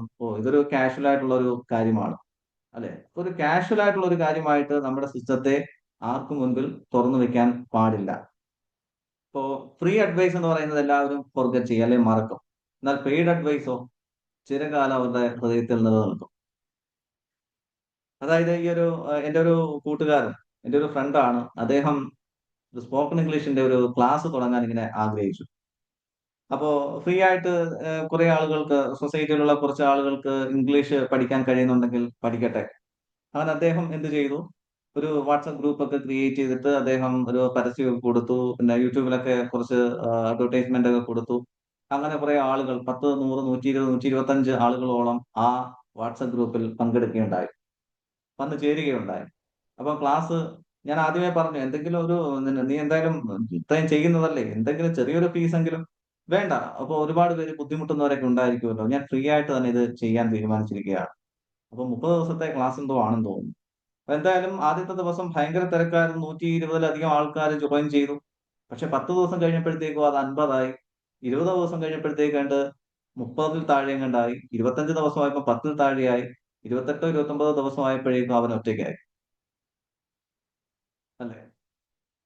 എന്നാൽ അവൻ പിന്നെ വീണ്ടും ചെയ്ത കാര്യം എന്താണെന്ന് വെച്ച് കഴിഞ്ഞാൽ, ഒരു സർവീസ് ചാർജ്, ഒരു ഫീസ് അവൻ പേയ്മെന്റ് നൽകാനായിട്ട് എല്ലാവരോടും പറഞ്ഞു. അങ്ങനെ പറഞ്ഞപ്പോൾ 120 പേര് വന്നില്ല, വന്നത് വെറും 30 പേരാണ്. 30 പ്ലസ് 32 പേരോളം ഉണ്ടായിരുന്നു. പക്ഷേ കോഴ്സ് കംപ്ലീറ്റ് ചെയ്യുന്ന സമയത്തും ഈ 32 പേര് അവിടെ ഉണ്ടായിരുന്നു. അപ്പൊ അതുകൊണ്ടാണ് ഞാൻ പറഞ്ഞത്, പെയ്ഡായിട്ട് കൊടുക്കുന്ന കാര്യങ്ങൾ നമ്മൾ അത് കൂടുതൽ ഫോക്കസ് ചെയ്യാൻ ശ്രമിക്കുക, അല്ലെങ്കിൽ സൊസൈറ്റി കൂടുതൽ ഫോക്കസ് ചെയ്യാൻ ശ്രമിക്കും. ഫ്രീ ആയിട്ടൊരു കാര്യം നമ്മൾ ചെയ്യുകയാണെങ്കിൽ അത് എല്ലാവരും മറക്കും. ഇതൊരു കാഷ്വൽ ആയിട്ടുള്ള ഒരു കാര്യമായിട്ട് അവരെപ്പോഴും കണ്ടുകൊണ്ടേയിരിക്കും. ലോങ് ടൈം ഇൻകം ഒരു വ്യക്തിക്ക് കിട്ടുന്നത് ഡിസ്കൗണ്ടിൽ നിന്നല്ല, ആ സ്ഥാപനത്തോടുള്ള ട്രസ്റ്റിൽ നിന്നാണ് എന്തുണ്ടാകുന്നത്, ലോങ് ടൈം ഇൻകം ഉണ്ടാകുന്നത്. അതൊക്കെ നമുക്ക് ചുറ്റുമുള്ള ഏത് സ്ഥാപനങ്ങൾ എടുത്തു കഴിഞ്ഞാൽ ആ ലോങ് ടൈം ഇൻകം അവരുണ്ടാക്കുന്നത്, ഇപ്പം കോളേജ് ആകട്ടെ, സ്കൂളുകളാകട്ടെ, അല്ലെങ്കിൽ ആശുപത്രികളാകട്ടെ, ഹോസ്പിറ്റലുകളാകട്ടെ, അല്ലെ? ചുരുക്കം ചില ഹോസ്പിറ്റലുകളാണെങ്കിലും വലിയ രീതിയിലുള്ള ട്രസ്റ്റ് ഉണ്ടാക്കാറുണ്ട്. പക്ഷെ എങ്ങനെയാണ് ആ ലോങ് ടൈം ഇൻകം അവർക്ക് കിട്ടുന്നത്? ഡിസ്കൗണ്ട് കൊടുത്തിട്ടല്ല, അല്ലെ? ഒന്നും കുറച്ചു കൊടുത്തിട്ടോ അല്ലെങ്കിൽ ഫ്രീ കൊടുത്തിട്ടോ അല്ല. പിന്നെ എങ്ങനെയാണ് ജനങ്ങളിൽ, സമൂഹത്തിൽ, അല്ലെങ്കിൽ പേഷ്യൻസിന് ട്രസ്റ്റ് ഉണ്ടാക്കുക എന്നുള്ളതാണ് ലോങ് ടൈം ഇൻകം ഉണ്ടാക്കുവാനുള്ള ഏറ്റവും നല്ല മാർഗം എന്ന് പറയുന്നത്. അടുത്തതായിട്ട് പാർട്ട് 6ലേക്ക് വരുമ്പോൾ, ദ ഫ്യൂച്ചർ ഹോമിയോപ്പതിക് ഡോക്ടർ. ഒരു ഹോമിയോപ്പതി ഡോക്ടർ എങ്ങനെയായിരിക്കണം, ഫ്യൂച്ചറിനെ കുറിച്ചാണ് പറയുന്നത്. ഇനി നമുക്ക് ഇന്നിൽ നിന്നും നാളെയിലേക്ക് നോക്കുമ്പോൾ ലോകം മാറിക്കൊണ്ടിരിക്കുകയാണ്, അല്ലെ? ഒപ്പം തന്നെ രോഗങ്ങളും മാറിക്കൊണ്ടിരിക്കുകയാണ്. ഇപ്പൊ രോഗങ്ങൾ മാറിക്കൊണ്ടിരിക്കുന്ന പറയുമ്പോൾ ഇപ്പൊ നമുക്കറിയാം, എന്താ പറയാ, H1N1, H2SO4, HCL എന്തൊക്കെയാണോ അറിയില്ല, കുറച്ച് ആൽഫബറ്റും അതിനോടൊപ്പം തന്നെ കുറെ ന്യൂമറിക്കൽ ആയിട്ടുള്ള, അല്ലെ, നമ്പേഴ്സ് കൂടെ ചേർത്തിട്ട് കുറെ രോഗങ്ങൾ ഇന്ന് വന്നുകൊണ്ടിരിക്കുകയാണ്. ഒന്നിനും കൃത്യമായിട്ടുള്ള പേരിടാൻ പറ്റാത്തതുകൊണ്ട് ഇതുപോലുള്ള ആൽഫബറ്റുകൾ ചേർത്ത് പേരിട്ടുകൊണ്ടിരിക്കുകയാണ്. അപ്പം ലോകം മാറുന്നതനുസരിച്ച് രോഗങ്ങളും കൂടിക്കൊണ്ടിരിക്കുന്നു, അല്ലെങ്കിൽ രോഗങ്ങളും അതിനനുസരിച്ച് മാറിക്കൊണ്ടിരിക്കുന്നു. ഒപ്പം തന്നെ പേഷ്യന്റിന്റെ ചിന്തകളും മാറിക്കൊണ്ടിരിക്കുകയാണ്. ഇന്നത്തെ പേഷ്യന്റ് മെഡിസിൻ മാത്രം അന്വേഷിക്കുന്നില്ല. അവർ ഇന്ന് തേടുന്നത് ഒന്നാമത്തെ കാര്യം എന്ന് പറയുന്നത് തന്നെ നല്ല രീതിയിൽ കേൾക്കുന്ന ഒരു ഡോക്ടറാണോ. അവൻ ആദ്യം ചെക്ക് ചെയ്യുന്നത് ഈ ഒരു കാര്യമാണ്. എന്നെ നല്ല രീതിയിൽ കേൾക്കാൻ കഴിയുന്ന ഒരു ഡോക്ടറാണോ. അവരുടെ മനഃശാസ്ത്രം അങ്ങനെയാണ്.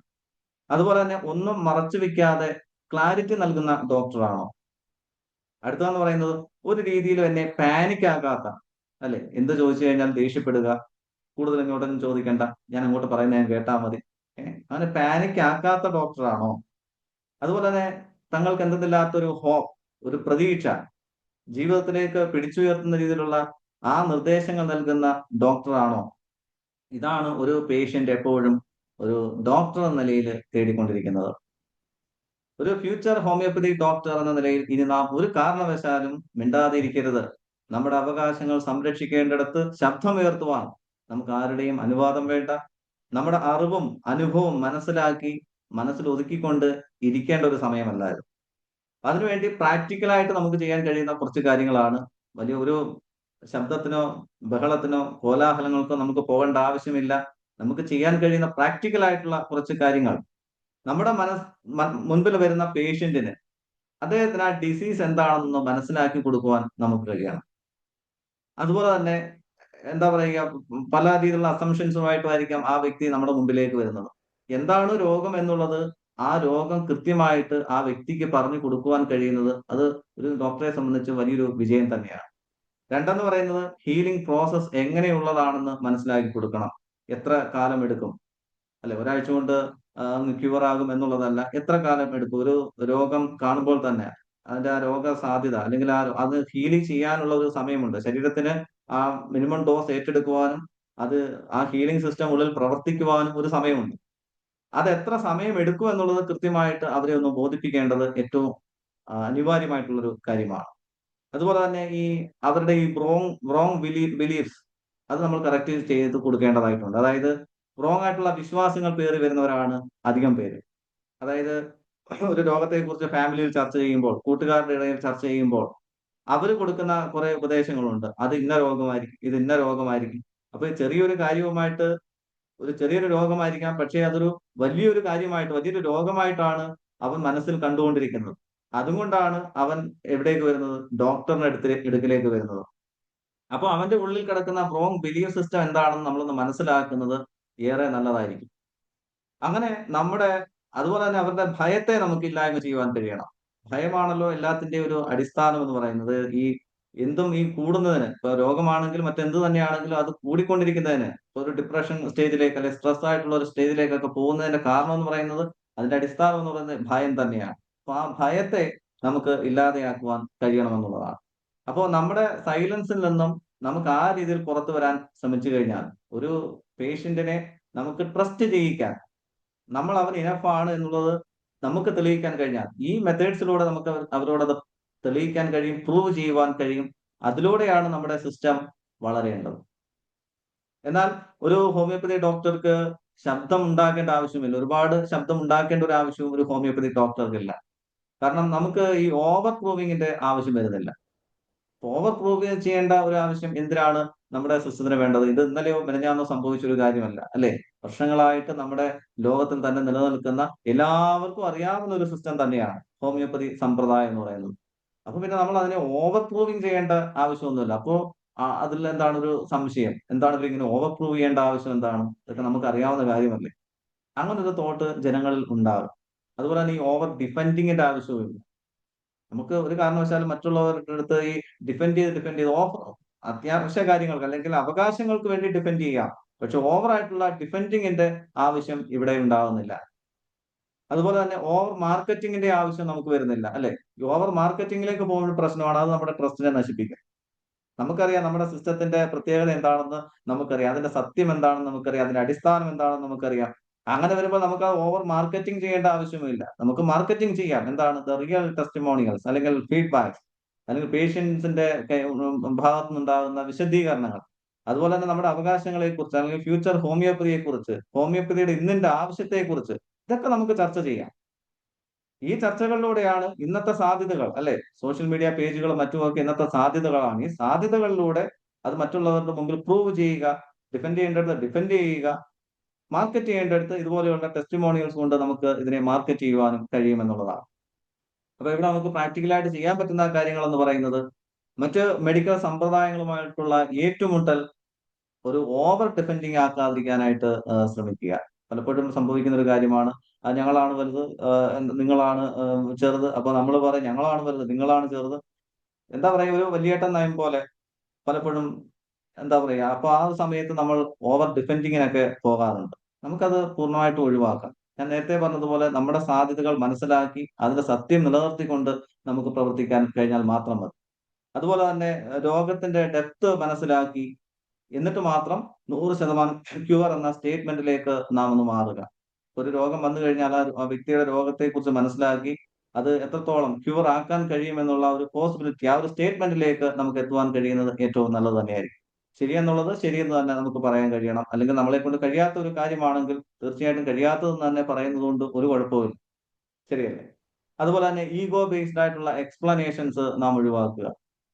ഈഗോയിൽ അടിയുറച്ചു നിന്നുകൊണ്ടുള്ള കുറെ എക്സ്പ്ലനേഷൻസ് തന്നെ പോകേണ്ട ആവശ്യമില്ല. പകരം ഹോമിയോപ്പതിയുടെ സത്യത്തിൽ അടിയുറച്ചു നിന്നുകൊണ്ട് അതിൽ നിന്ന് നമുക്ക് കിട്ടിയിട്ടുള്ള ഫീഡ്ബാക്സ് ഉപയോഗിച്ച് നമുക്ക് സമൂഹത്തെ ബോധവൽക്കരിക്കാം. കാരണം സമൂഹത്തിന് ഹോമിയോപ്പതി എന്നത് ഇന്നിന്റെയും നാളെയുടെയും ആവശ്യം തന്നെയാണ്. സമൂഹത്തിന് എന്ന് തന്നെയാണെങ്കിലും ഇന്നലെ അത് ആവശ്യമായിരുന്നു, ഇന്നും അത് ആവശ്യം തന്നെയാണ്, നാളെയും സമൂഹത്തിന് ഹോമിയോപ്പതി അത്യന്താപേക്ഷിതം തന്നെയാണ്. നാളെ ലോകം ഹോമിയോപ്പതിയിലേക്ക് തിരിഞ്ഞു വരും. അപ്പൊ അവര് തിരിഞ്ഞു വരുന്ന സമയത്ത്, ലോകം തിരിഞ്ഞു വരുന്ന സമയത്ത് നമ്മുടെ സിസ്റ്റം ഇവിടെ ഉണ്ടാവണം. നമ്മുടെ സിസ്റ്റം ഇവിടെ ഉണ്ടാകണമെങ്കിൽ നമുക്ക് നമ്മുടെ സിസ്റ്റത്തിൽ ഒരു വിശ്വാസം ഉണ്ടാകണം. ഒപ്പം തന്നെ അതിൽ നിലനിൽക്കാൻ നമുക്കും കഴിയുമെന്നുള്ള ഒരു പൂർണ്ണമായിട്ടുള്ള ബോധ്യം അല്ലെങ്കിൽ വിശ്വാസവും നമുക്കുണ്ടാകണം. നാം നമ്മുടെ സെഷന്റെ അവസാന മിനിറ്റുകളിലേക്ക് വന്നുകൊണ്ടിരിക്കുകയാണ്. നാം ഇപ്പൊ എപ്പോഴും മനസ്സിലാക്കേണ്ട ഒരു സത്യമുണ്ട്. നിങ്ങളൊരു ഡോക്ടറാണ്, പക്ഷെ അതിനപ്പുറം നിങ്ങൾ ഒരാളുടെ ജീവിതത്തെ ചെളിക്കുണ്ടിൽ നിന്നും തിരിച്ചെടുക്കുന്ന ഒരു വ്യക്തി കൂടിയാണ്. ഈ പ്രൊഫഷൻ ഒരു കാരണവശാലും ഡോക്ടേഴ്സ് എന്ന് പറയുന്ന നിങ്ങൾക്ക് the real doctors, real warriors, ഇത് ഒരിക്കലും ഭാഗ്യം കൊണ്ട് ലഭിച്ച ഒന്നല്ല. മറിച്ച് അത് നമുക്ക് യോഗ്യത ഉള്ളത് കൊണ്ട് തന്നെ നമ്മളിലേക്ക് വന്നിട്ടുള്ളതാണ്. അല്ലെ? ആ ഒരു പ്രൊഫഷൻ നമ്മളെ തേടി എത്തിയിട്ടുള്ളതാണ്. എനിക്കൊരു ഹോമിയോപ്പതി ഡോക്ടറെ കാണുമ്പോൾ അത്രയും അത്രയും ആദരവോടുകൂടി തന്നെയാണ് ഞാൻ അവരോട് പെരുമാറുന്നത്. കാരണം ആ ഒരു പ്രൊഫഷനെ ഞാൻ അത്രത്തോളം അംഗീകരിക്കുന്നുണ്ട്, ആദരിക്കുന്നുണ്ട്. കഴിഞ്ഞ 5 വർഷങ്ങളായിട്ട് ഞാൻ നിങ്ങളുടെ കൂടെ തന്നെ ഉണ്ടായിരുന്നു. നിങ്ങളിൽ നിന്നൊക്കെ ഒരുപാട് നിർദ്ദേശങ്ങൾ, ഒരുപാട് നിങ്ങളോടൊപ്പം യാത്രകൾ, ഇതെല്ലാം എന്റെ ജീവിതത്തിൽ വന്നിട്ടുള്ളത് നിങ്ങളിൽ നിന്ന് കിട്ടിയിട്ടുള്ള ആ എലമെന്റ്സ്, അല്ലെ? മൈറ്റിനെ കുറിച്ചുള്ള കുറെ തോട്ട്സുകൾ, അല്ലെങ്കിൽ രോഗം എങ്ങനെ ഉണ്ടാകുന്നു, ആ രോഗത്തിന്റെ ശാസ്ത്രീയത, ഇതെല്ലാം മനസ്സിലാക്കിയപ്പോൾ അത് 100% ശരിയാണ് എന്ന് പറയാനേ എനിക്ക് കഴിഞ്ഞുള്ളൂ. അല്ലെ? അപ്പോ അത് മനസ്സിലാക്കി ഈ ഒരു പ്രൊഫഷൻ നിങ്ങൾക്ക് ലഭിച്ചത് ഭാഗ്യം കൊണ്ടല്ല, ഈ പ്രൊഫഷൻ നമ്മെ തേടി എത്തിയതാണ്. അതിനുള്ള യോഗ്യത നമുക്കുണ്ട് എന്ന് മനസ്സിലാക്കിക്കൊണ്ട് നമുക്ക് മുന്നോട്ട് പോകുവാൻ കഴിയട്ടെ എന്ന് ഞാൻ എല്ലാവരെയും ആശംസിക്കുകയാണ്. ഒരു ഹോമിയോപ്പതി ഡോക്ടർ എന്ന നിലയിൽ നിങ്ങൾ എപ്പോഴും പറയേണ്ട ഒരു ശ്ലോകം അതുകൂടി ഞാനിവിടെ കൂട്ടിച്ചേർക്കുകയാണ്. ഞാനൊരു ഹോമിയോപ്പതിക് ഡോക്ടറാണ്, അത് പിന്നെ എനിക്കറിയാലോ. എന്നാലും പറയാം, ഞാനൊരു ഹോമിയോപ്പതിക് ഡോക്ടറാണ്. ഞാൻ ഹീലിംഗ് എനർജിയാണ്. ഞാൻ സമൂഹത്തിൽ മാറ്റം സൃഷ്ടിക്കും. ഞാനൊരു ഹോമിയോപ്പതിക് ഡോക്ടറാണ്. ഞാൻ ഹീലിംഗ് എനർജിയാണ്. ഞാൻ സമൂഹത്തിൽ മാറ്റം സൃഷ്ടിച്ചുകൊണ്ടേയിരിക്കും. പറ്റുമെങ്കിൽ ഇതൊന്ന് എഴുതി വെക്കുന്ന കുട്ടികളൊക്കെ ഉണ്ടെങ്കിൽ, ഹോമിയോ വിദ്യാർത്ഥികളൊക്കെ ഉണ്ടെങ്കിൽ ജസ്റ്റ് ഒന്ന് എഴുതി വെക്കുന്നത് നല്ലതായിരിക്കും. പഠിക്കാനൊക്കെ ഇരിക്കുന്നതിന് തൊട്ട് മുൻപ് ഇതൊന്ന് എടുത്ത് വായിക്കാൻ ശ്രമിക്കുക. ഈ ശ്ലോകം ഒന്ന് വായിച്ചതിന് ശേഷം, അല്ലെങ്കിൽ ശ്ലോകമോ അഫർമേഷനോ മന്ത്രമോ നിങ്ങളുടെ ഭാഷയിൽ എന്ത് തന്നെയാണെങ്കിലും പറയാം, അത് മനസ്സിൽ ഉരുവിട്ടുകൊണ്ട് കുറച്ച് പ്രാവശ്യമെങ്കിലും ഉരുവിട്ടുകൊണ്ട് നമ്മുടെ എന്താ പറയാ പഠനത്തിലേക്ക് കടക്കുമ്പോൾ നമ്മുടെ ഉള്ളിലുള്ള ഈ സെൽഫ് ഡൗട്ട്സ് ഒക്കെ അങ്ങോട്ട് മാറാൻ തുടങ്ങും. നമ്മുടെ ഉള്ളിലുള്ള ആ ഒരു പോസിറ്റീവ് എനർജി അവിടെ പ്രവർത്തിക്കാൻ തുടങ്ങും. അപ്പോൾ ഞാൻ ഹീലിംഗ് എനർജിയാണ്, എനിക്ക് സമൂഹത്തിൽ മാറ്റം സൃഷ്ടിക്കുവാൻ കഴിയും, ഞാൻ സമൂഹം അറിയപ്പെടുന്ന രീതിയിലുള്ള, അല്ലെങ്കിൽ ലോകത്തിന് ഹീലിംഗ് കൊടുക്കുവാനുള്ള ഒരു ഡോക്ടർ തന്നെയാണ് എന്ന് ആത്മവിശ്വാസത്തോടെ, ആ ഒരു എന്താ പറയാ മനസ്സിൽ അത്രയും ഒരു കോൺഫിഡൻസ് നമുക്ക് കിട്ടാൻ വേണ്ടിയിട്ട് ഈ ഒരു മന്ത്രം പറയുന്നത് എപ്പോഴും നല്ലതായിരിക്കും. അപ്പൊ എല്ലാവരെയും ദൈവം അനുഗ്രഹിക്കട്ടെ. God bless you all. Thank you so much.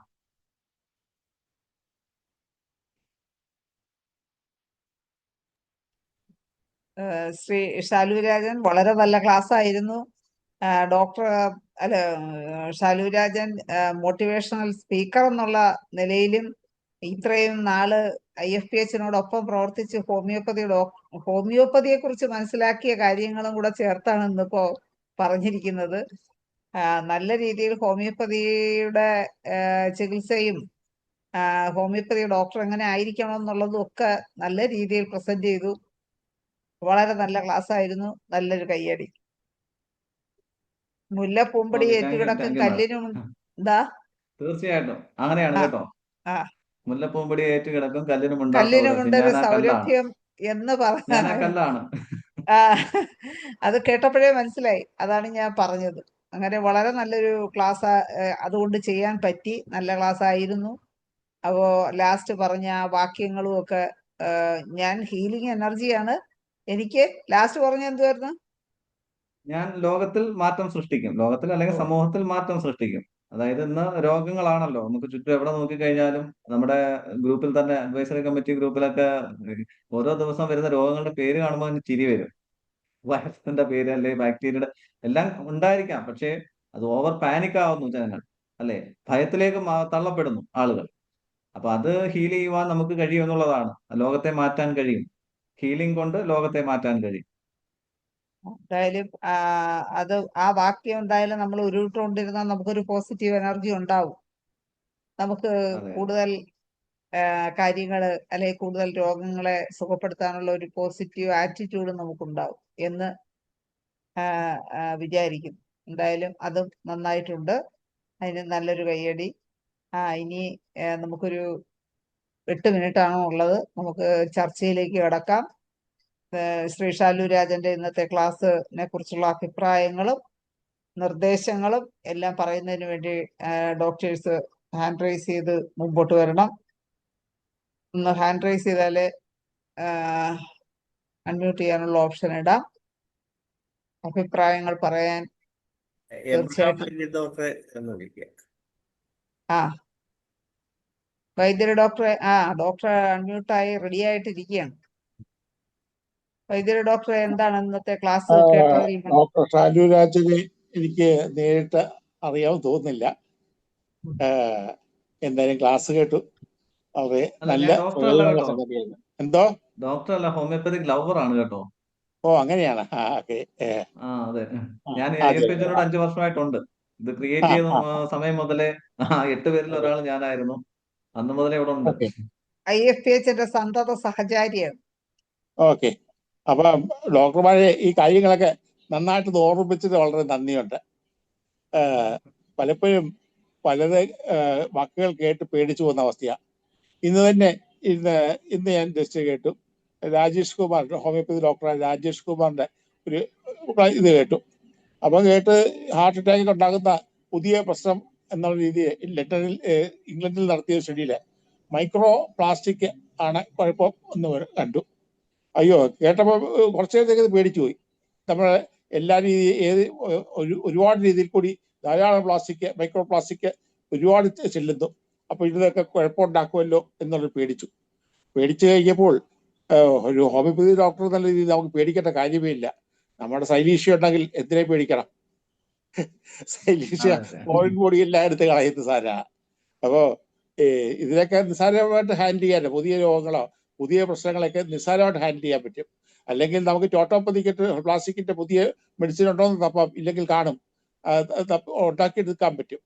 ആ രീതിയിലൊക്കെ നമുക്ക് സമൂഹത്തിന് വളരെ പ്രതീക്ഷ കൊടുക്കാൻ, ഭയമളക്കാൻ. ഞാൻ കുറച്ച് വർഷങ്ങൾക്ക് മുമ്പുള്ള കാര്യം ഓർത്തു പോവാണ്. ഡെങ്കു ഫീവർ വന്ന് ജനങ്ങളെല്ലാം പേടിച്ചു പോയി. ഡെങ്കു മറ്റവരെ പേടിപ്പിച്ചു. അടുത്ത ഹെമറേജിക് ഡെങ്കു വന്ന് കഴിക്കാൻ എല്ലാം മരിച്ചു പോകുന്നുള്ള പേടിച്ച് ജനങ്ങൾക്ക് ചികിത്സയില്ല. പേടിച്ച് വരച്ചിരിക്കുന്ന സമയത്താണ് നമ്മൾ ഹോമിയോപ്പതി ഡോക്ടേഴ്സ് ഇറങ്ങി. നമ്മളെ കുറച്ച് ക്യാമ്പുകൾ നടത്തി ഇറങ്ങിയപ്പോഴത്തേക്ക് ജനങ്ങളുടെ ഭയമായി. ഇതിൽ ചികിത്സയുടെ ആൾക്കാരുണ്ടെന്ന് ഭയം മാറ്റി. അതുപോലെ ഈ മനസ്സിൽ ഉടലെടുക്കുന്ന ഭയം മാറ്റിക്കുകയാണ് ആദ്യം ചെയ്യേണ്ടത്. അതിന് ഞങ്ങൾക്കുണ്ട്, ഞങ്ങളുടെ കയ്യിലായതുകൊണ്ട് എന്നുള്ള സന്ദേശം ജനങ്ങളിൽ എത്തിക്കുക വഴി ജനങ്ങളുടെ ഭയം അകലും, ഡോക്ടർമാരുടെ ആത്മവിശ്വാസം നമുക്ക് സമൂഹത്തിൽ ഒരുപാട് ചെയ്യാനുണ്ടെന്നുള്ള ബോധ്യപ്പെടുകയും ചെയ്തു. ഡോക്ടറുടെ വളരെ നന്ദിയുണ്ട്. ഓക്കെ, സന്തോഷം. ഡോക്ടർ ആരോഗ്യമായിട്ട് ഇരിക്കുന്നു എന്നറിഞ്ഞതിലും വളരെ സന്തോഷം. ആ, ആ, നന്ദി വൈദ്യര് ഡോക്ടറെ. ഓക്കെ.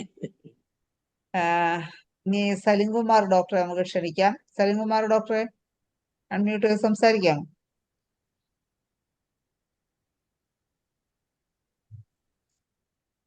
സലിംകുമാർ ഡോക്ടർ ഒന്ന് അൺമ്യൂട്ട് ചെയ്ത് സംസാരിക്കാം. ഓക്കെ.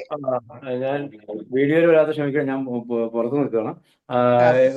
എനിക്ക് സംസാരിക്കണമെന്ന് ആഗ്രഹം ഉണ്ടായിരുന്നു. ഞാൻ ഷാലു പറഞ്ഞതിനോട് എനിക്ക് 100% യോജിപ്പുള്ള കാര്യങ്ങളാണ്. കാരണം വെച്ചാൽ ഞാൻ ഹോമിയോപ്പതി പഠിക്കുന്നതിന് മുമ്പേ കൗൺസിലിങ്ങിൽ കേരളത്തിൽ ഒരുപക്ഷെ 18ാമത്തെ വയസ്സിൽ കൗൺസിലിംഗ് കോഴ്സ് പഠിച്ച ആൾ ഒരുപക്ഷെ ഞാനായിരിക്കാം. അങ്ങനെ അന്ന് മുതൽ അങ്ങനെ ഒരു വാസന ഉണ്ട്. അതിനുശേഷം ഞാൻ ഹോമിയോപ്പതി പഠിക്കാൻ വന്നതും പലപ്പോഴും അമ്പള ഞാൻ എന്നെ നോക്കി ചിരിക്കാറുണ്ട്. പലപ്പോഴും പല കേസുകളും ഞാൻ എൻ്റെ അടുത്തുനിന്ന് രോഗം മാറി പോകുമ്പോൾ അത് അതിൻ്റെ സിമിലിമോ അല്ലെങ്കിൽ ഞാൻ അതിൻ്റെ മയാസമോ അതൊന്നും നോക്കി വിജയിച്ചത് കൊണ്ടല്ല, മറിച്ച് ഞാൻ അവരെ വെന്റിലേറ്റ് ചെയ്തതും അവർക്ക് എന്നിൽ തോന്നിയ വിശ്വാസം കൊണ്ട് ആ മരുന്ന് ഞാൻ സെലക്ഷനേക്കാൾ അവർക്ക് ഞാനുണ്ടാക്കിയ മാനസികമായ ഒരു വ്യത്യാസം കൊണ്ടാണ് ഉണ്ടായത് എന്ന് ഓർത്ത് ഞാൻ സ്വയം ഓർത്ത് ചിരിക്കാറുണ്ട്. മരുന്ന് സിമിലമായ ആവണമെന്നില്ലായിരുന്നില്ല എന്ന് എനിക്ക് ഉറപ്പുണ്ട്. കാര്യം ചിലതിനും നമ്മൾ ഇപ്പോഴും അത്ര വർക്ക് ചിരിക്കുകയാണോ? ചെയ്താൽ എന്തോ ഇപ്പോഴും അങ്ങനെ ചിരിക്കുകയാണോ?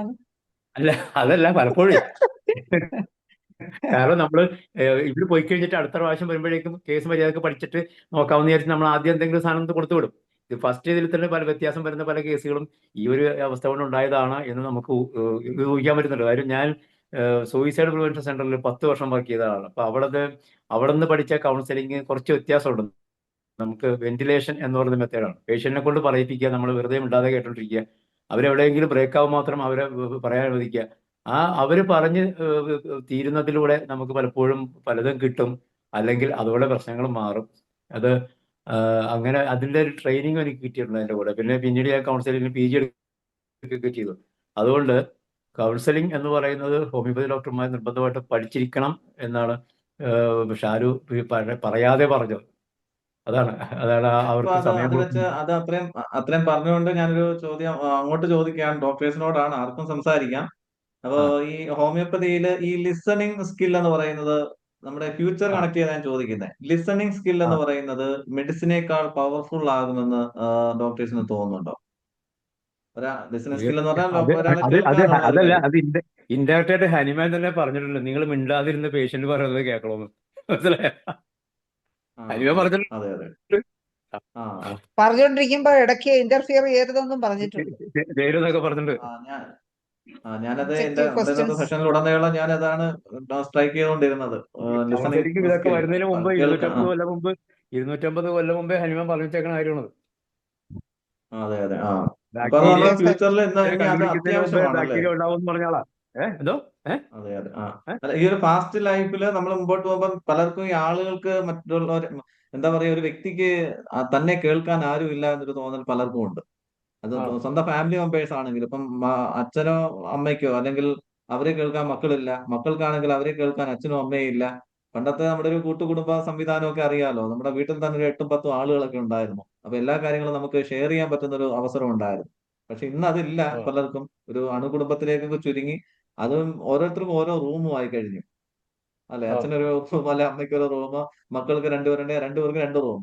അപ്പൊ അവരുടെ ആ ഒരു ലൈഫിൽ അവരെന്താ സംഭവിക്കുന്നതെന്ന് അവർക്കറിയില്ല. എന്തെങ്കിലും ഒരു ത്രെട്ടനിലേക്ക് വരുമ്പോഴാണ് അവർക്ക് പിന്നെ അത് ഷെയർ ചെയ്യാൻ ആരും ഇല്ലാത്തൊരവസ്ഥ ഉണ്ടാകാറുണ്ട്. അപ്പൊ ഈ ഹോമിയോപ്പതി കണക്ട് ചെയ്ത് ഞാൻ ചോദിച്ചതാണ്, ഫ്യൂച്ചറിൽ ആ ലിസണിങ് സ്കില്ലിന് പ്രാധാന്യം കൂടുതലില്ലേ എന്നുള്ളതാണ് എന്റെ ഒരു ചോദ്യം. ഡോക്ടറെ, അല്ല, ഷാലു രാജൻ, അല്ലെങ്കിലും ഹോമിയോപ്പതി ചികിത്സ എന്ന് പറയുന്നത് സൈക്കോളജിയും കൂടെ ചേർത്താണല്ലോ. ഒരു പകുതി കൗൺസിലിംഗും കൂടെ അതിൽ വരുന്നുണ്ട്. അപ്പൊ ലിസണിങ് ഏറ്റവും പ്രധാനമാണ്. അതാണ് ചോദിച്ചത്. ഓക്കെ. അടുത്തത് ഇനി നമുക്ക് പെട്ടെന്ന് സമയം പോയി. അപ്പോ വൈൻഡപ്പ് ചെയ്യാനുള്ള സമയമായി. അപ്പൊ നമുക്ക് നല്ലൊരു ക്ലാസ് എടുത്ത ശ്രീ ഷാലു രാജന് നന്ദി പറയുന്നതിന് വേണ്ടി മറിയാമ്മ ഡോക്ടറെ ക്ഷണിക്കും.